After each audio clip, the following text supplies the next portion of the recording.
Hello, I'm Wesley Gay, EMS Program Director for UACCB, and I'm here with Miss Meredith Cannon, the Division Chair. And we're here to talk to you today about our capstone experience and what we would like the preceptors to do with our students in the next couple of months during the summer capstone experience, which is 100 hours. And we're going to review the PowerPoint video with you and let you look at it, and the PowerPoint lecture actually, and let you see what we expect from you and what we need from your input back to the students. Okay, I'm going to pull up the PowerPoint now, so I will take Wesley and I off the screen. And you will be seeing the PowerPoint now, and we'll start from the beginning. And we're going to be talking a little bit about adult learners and then more about the specifics of doing the actual one-on-one capstone experience. Okay. So as far as the objectives, we're going to define the role, what the preceptors and mentors do. We want you to define your responsibility to the students and what they're going to expect for you to do from them. Define the preceptor's relationship to the students. You basically, this could be their teacher. You're going to be their mentor. You're going to be their go-to person in their learning experience. And the tools used for adult learning, we'll discuss that some. Discuss training principles and ideals, what we kind of expect from you. And state significance to the students on how important it is to do this the correct way, because these are the future paramedics and they will probably suddenly be working with you. Preceptor is defined as assisting and supporting a student through a planned orientation to a specific clinical areas. What we're doing in the summertime is called capstone experience, where they actually have their, at this point, I hope I have them prepared to work on the ambulance by themselves as a team leader. That's the role they're going to be as a team leader. We don't expect them to let you do anything, for you to let them do anything that's going to cause harm to a patient, but we would like for you to oversee this as a mentor and make sure the person does the skills correctly, does the patient care correctly, assessments correctly, and then grade them from that point. and Wesley's correct. What he's saying is he's absolutely correct, and he has gotten the students to this point ready for you, because what they started out doing was 200 hours, and they did that in the ambulance. They did some observation and then lots of skills with different paramedics. Then this last semester, they have spent 300 hours in the clinical setting at the hospital, refining their skills and getting all their age groups and things like that. So this last 100 hours is strictly dedicated to the one-on-one preceptorship. So he's right. He has you ready to go. Once you provide supervision, be their boss during the students' preceptor hours, talk to them, tell them if they're wrong, praise them if they're right to the point. This is my first time ever doing one of these, so I'm a little bit nervous in this video presentation, but just oversee them and, give them good constructive criticism, and if they need help, tell them what they do wrong. Meet their learning objectives, and that's be on the papers we'll see. Collaborate with the appropriate faculty. If you have a problem with a student, my number will be on this PowerPoint somewhere where you can call me day or night. I'm the go-to person, whether I'm at work or not, and I'm not hard to find. Everybody can find me. Immediately let me know if there's a problem so I can try to address that problem and not wait till 2 or 3 weeks into this and tell me how much you didn't like the person, because that slows my process down. Share the faculty's policies and procedures. That's Facilities. Facilities, policies, and procedures, sorry. Orient the student to the facility, take them around, show them what you do. And then when you go to work in the morning at 8 o'clock, 7 o'clock, every what time your shift starts for the EMS service you are working for. Primarily, Vital Link is Spring River is where we're focusing at, because that's where most of the students are from. I think Southern has one. Turn them loose from that moment and make them check that truck off. Make them be the paramedic for this time they're there. Provide performance feedback to the students on an ongoing basis. Let them know if they're doing okay. And provide feedback to the appropriate faculty member is me. I will be checking on the students during the summer, and some of this will be during while we're in school from May 31st to July 29th. They'll graduate, so that while they're writing, I will come by and check, call to see how they're doing, and make sure I'm available if you need me. Update faculty immediately on any concerns and issues. Please let me know immediately. Demonstrate professionalism. Expect professionalism. They paramedic students learn what they see. So be as professional as you can be, and let's make them the same. Assist the student to assume the role of the EMT paramedic. Basically, let them be in control of the situation. But if you feel as a paramedic, and I know from being a paramedic 20 years, it's hard to turn yourself loose sometime on someone, but try your best to let them take it as far as they can. Preceptor relationship to the students. You're a teacher. You're an instructor. You become me this summer. You're an educator because they look up to you. You're a tutor. You're going to be a friend to them. You're the trainer. You're a coach. You're a mentor. You're the boss if you ever want to be, and you can be a friend. And you're a guidance counselor because later on they're going to come back to you and then thank you for this. I just want to talk just a little bit about adult learning because it's very important to understand adult learners and how they learn and the principles behind adult learning.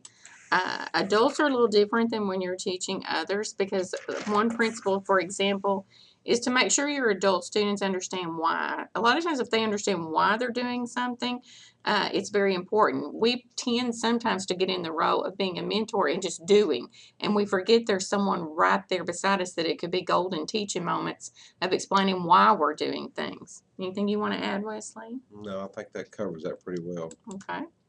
This principle is not about, again, why you're teaching students in the clinical, about why each thing you teach them is an important part of the learning process. Because, again, everything you teach them, they are going to be like sponges absorbing at this point in the program. All right, principle 2 is recognize that your students have different learning styles. Some of your students are going to ask a lot of questions. I have a question to ask in this class. You have visual, you have hands-on, and that's going to be how they learn. And some people remember different from this. So what you tell them may soak in, or what they see you do may soak in even more. And a lot of people, and I'm one of these type of people, I have to, for say, drive the car, I have to learn doing it hands-on. That's the part. It's a tactile learning. It's tactical learning, where they have to actually touch and do, and that's what we expect them to do. Allow your students to experience with what they're learning. Any activity that gets your students involved, make the learning meaningful. They need to do skills in order to learn and master them. Please let them do the IVs if they get the chance to intubate. If at all possible, make sure they get to do it, because I know as a paramedic that you're jumpy and you're gun ho and you've already not do this, and it's hard to back up from that. And then allow for teaching moments. If you see them do it wrong, once the run's over, sit down with them, tell them how they done, and use your experience to teach them. Because most of you that ever had me as an instructor know that I teach from experience and runs I've been with you on probably. I use those as training needs. The fourth was encourage your adult learner. Your job as a teacher of adult students includes being positive, encouraging. Patience helps too. I know that your patients are going to wear thin with some of the students. I know some of the students are going to be know-it-all type. They think they can do it already. We're aware of that. And recognize the contributions they make, even when it's small. Give them words of support to try to make them feel like they've accomplished something. Some methods that you can do, which we'll talk about, is experiential learning, scenario-based teaching, doing a lot of the questioning, run reviews, evaluations, which is where the preceptor helps the most. But, you can just be sitting there walking, if y'all aren't busy, you could be talking through a scenario. What if we were to walk up on this patient and you found this? What do you think we would do? If you've got any kind of things that they can experiment on or touch or look through, that they can get some hands-on experience, and that goes along again with running the reviews. But it's very, very important, we'll be talking about this a little bit more, that we get your feedback at the end, because we need your feedback, and we need it to be very objective feedback, exactly how you're feeling about this student. We want the good, the bad, and the ugly. Absolutely. I mean, don't hold back, but don't turn this into a personal bashing event either. You try to keep your personal relationships, and most of the people that you'll be with, we've assigned them to for what we feel like you're the best preceptors. Some have requested certain ones, and we're going to do our best to make that work out. But if there's issues, please let us know so we can head this problem off quick, because we're looking at a short time span to get this done. When you're implementing teaching principles, you want to model your expected behavior. In other words, talk the talk. And it was kind of like Wesley was saying earlier about professionalism, not only expecting it from the students, but showing the students and modeling that professionalism as well. Be success oriented. I mean, make the students know, because I know most of the paramedics that work for most of these services, and I know what are the really good ones, and I know how you have made yourself a good paramedic, and not from what I've taught you, it's what you've taught yourself after class. And have a positive attitude. This is short time span, folks. We're looking at 4 shifts. They're not going to live with you. Develop feeling of support, acceptance, and teamwork. Work as a team. I know you may have good days and bad days, but try to make this a teamwork effort thing. Relate your students' experiences, both good and bad. If they do bad, let them know. If they do good, let them know. Be willing to talk to them after runs. Relate classroom theory to real life experiences. I know that some of the paramedics that are, it'd hardly be name names, but you've had real life runs and experiences that can relate to classroom stories that will help them. Share information experiences. This is the two-way street. They're going to tell you things they know and learn in class. You're going to tell them things that you know, and tie all this together. Verbalize your thoughts on how they are doing in the field. Let's let them know. Motivate and inspire them to succeed, because they want to succeed. They want to be where you're at. That's why they went to school.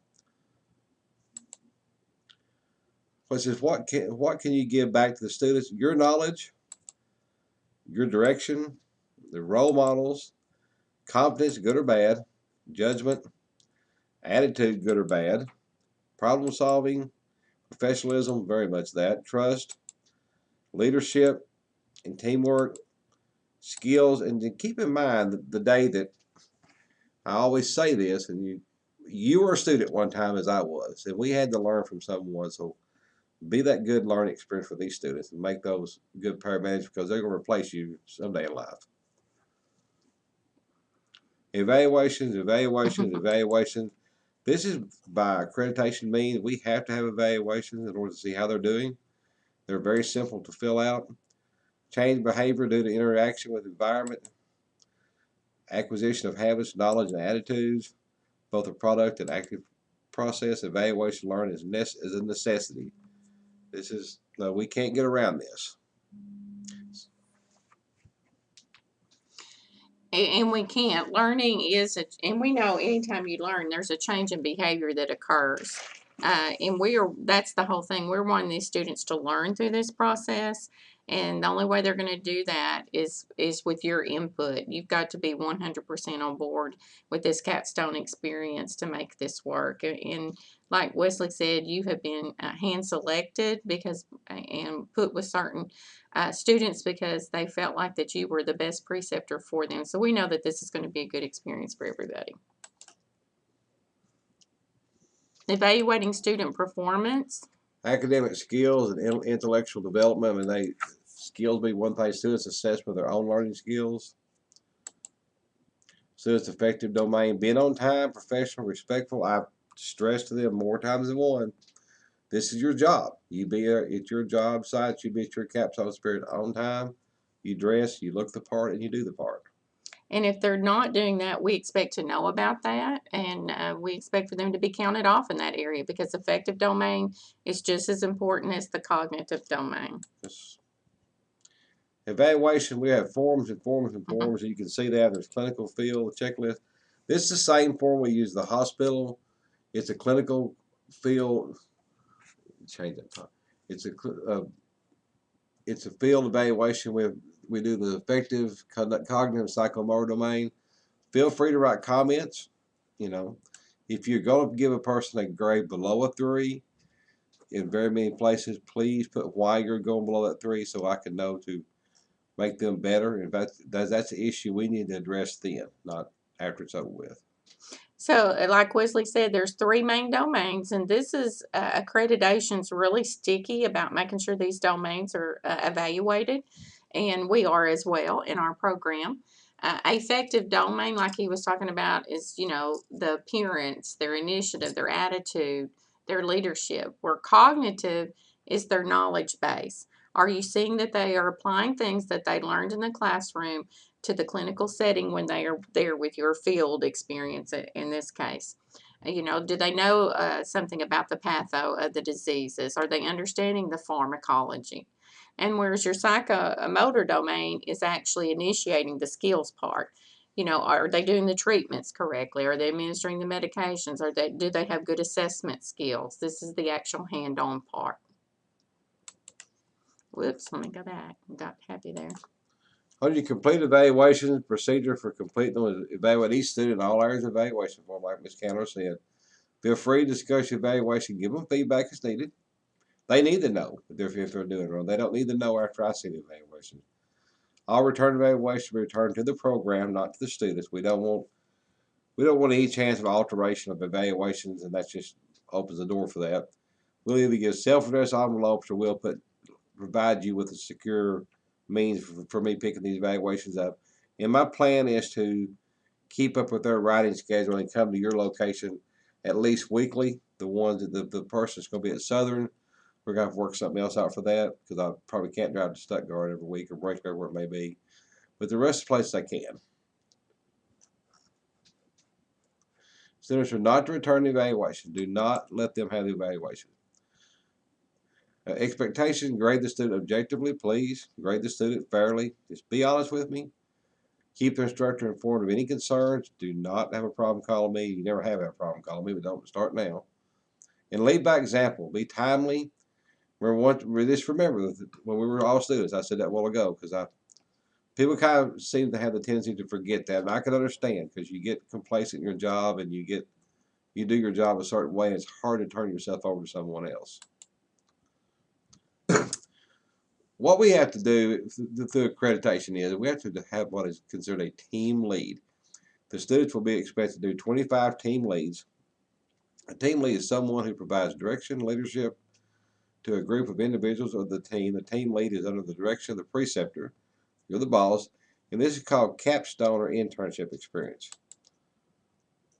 The application and knowledge of what the student has learned and applied to a real-life problem in a leadership role. The preceptor is the one who deems the competency and allows the paramedic student to lead the emergency call. Preceptors often advise and assist in the event of any crucial errors that could cause adverse patient outcome. So if you see a situation where the student may be doing something wrong that's going to cause a bad outcome, stop them in their tracks. I mean, you take back over and then correct it on the next run. The student is in charge and should demonstrate the knowledge and skills to manage the call in which they are dispatched. The sexual team lead is important for a student and the program, and preceptors should evaluate each call team lead based on the 3 domains we discussed earlier. And in summary, you're educators, teachers, and counselors. Our expectation of you are to be our eyes and ears to teach the evaluation of students. If we use these teaching tools properly, we can pass our knowledge on to students. And if we all do our part, we continue to have great, successful paramedics. This is just a list of the references that we used to put this PowerPoint together. And you're free to go to these references to get more information if you so choose. Preceptorship is rewarding, and in the end, it is. It helps students. I know when some of us went to school, we didn't have the opportunity to be preceptor. We done writing time and we were turned loose. And we really want this to be good, because we want this program to be successful and create more paramedics. And the more good paramedics we can create with your help, the more we'll get to create from yours here on out. And as far as you doing it, we appreciate you guys do this very much. And there's your little thank you, man. Wesley and I will also be recording a YouTube and supplying you with a link to the actual Preceptor handbook. Again, thank you.